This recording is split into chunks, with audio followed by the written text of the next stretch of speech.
So the US military deployed 3 military aircrafts into Nigeria between Thursday and Friday, and the 3 of them landed in 3 different locations. One landed in Bornu. This particular one came in with heavy material, drones, and all kinds of military weapons and ammunition in Bornu Airbase, while one landed in Kaduna Military Depot. That this particular one is said to have been coming from Ghana, and it came with military troops. Listen to the full reports of what has happened between this Thursday and Friday. The US is now putting action into their words. United States military aircraft have landed in Maiduguri, the capital of Borno State, marking the beginning of a major deployment of American troops to Nigeria to assist in the fight against terrorism. A military plane touched down at the airbase in Maiduguri on Thursday night, followed by additional aircraft on Friday carrying equipment, ammunition, and personnel. By Friday evening, 3 American planes were spotted at the base with equipment being offloaded under the supervision of US military personnel. This represents the first wave of approximately 200 American intelligence analysts, advisors, and trainers who will be working alongside Nigerian forces in targeted counter-terrorism operations. The deployment has been confirmed by both Nigerian and American officials, with Major General Samaila Uba, spokesman for Nigeria's defense headquarters, stating that the United States is providing troops to assist in training and technical support. The initial group of roughly 100 troops will steadily arrive over the weekend, with additional aircraft carrying more personnel and equipment expected to land in the coming weeks.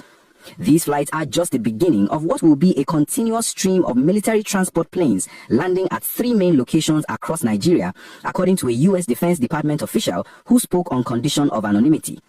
The American troops are not coming for combat roles, but rather to provide specialized expertise that the Nigerian military currently lacks. Their mission includes capacity building, professional military education, intelligence sharing, logistics support, and strategic dialogue aimed at addressing terrorism and transnational threats. Because these troops are landing in remote locations with limited infrastructure, much of their early work will involve setting up secure communications, establishing base infrastructure, and ensuring operational security in collaboration with their Nigerian counterparts. The deployment will supplement a small team of American advisors who have already been on the ground in Nigeria for some time. This unprecedented military cooperation between Nigeria and the United States follows months of escalating pressure from President Donald Trump, who has been sharply critical of the Nigerian government for what he describes as its failure to protect Christians from deadly attacks by Islamist militants and armed militias. In late December, President Trump ordered a surprise missile strike in Nigeria on Christmas Day, targeting what he called terrorist camps in Sokoto State. The strikes were symbolic, with Trump later acknowledging that he deliberately timed the operation to deliver what he called a Christmas present to the insurgents. He had previously threatened to go into Nigeria with military force if the violence against Christians did not stop, describing it as an existential threat to Christianity. If you are finding this report informative and want to understand how international military cooperation works and what it means for Nigeria's security, please hit that like button and subscribe to this channel so you never miss critical updates on developments that affect our country. However, the Nigerian government has firmly rejected President Trump's characterization of the violence as a Christian genocide. Nigerian officials maintain that terrorist groups, including Boko Haram and ISIS West Africa, have made no distinction between Christians and Muslims in their attacks, with extremists killing thousands of people at churches, mosques, and villages without discrimination. Beyond religious sectarianism, Nigerian authorities emphasize that much of the violence also stems from long-standing disputes over land and water resources between farming and herding communities, particularly in the Middle Belt region, where climate change and population growth have intensified competition for scarce resources. Moving forward, the combined US and Nigerian forces will build joint mission planning capabilities, relying on intelligence gathered from both Nigerian and American sources. This includes data from US surveillance flights that have been operating from a base in neighboring Ghana since late last year.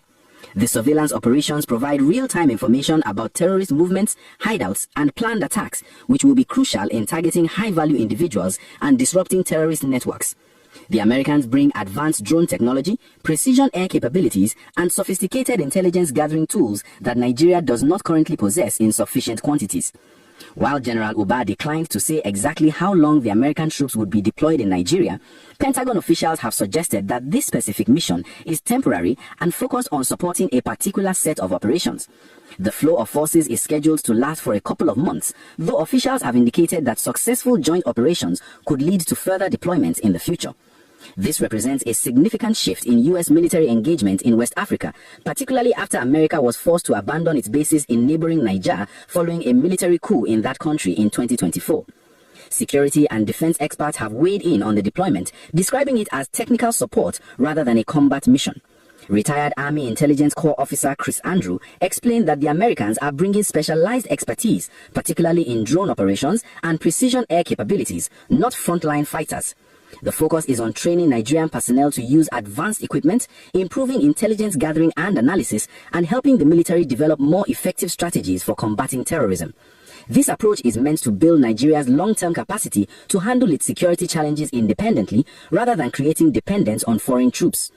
General Dagvin Anderson, commander of U.S. Africa Command, emphasized that this mission is focused on partnership and mutual respect for Nigeria's sovereignty.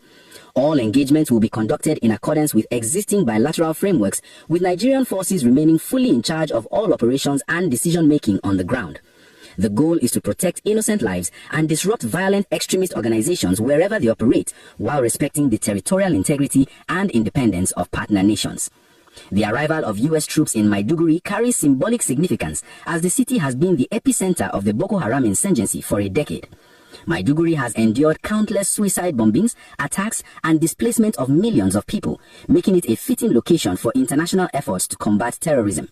The presence of American forces sends a message to terrorist groups that they now face not just the Nigerian military, but also the technological and intelligence capabilities of the United States military.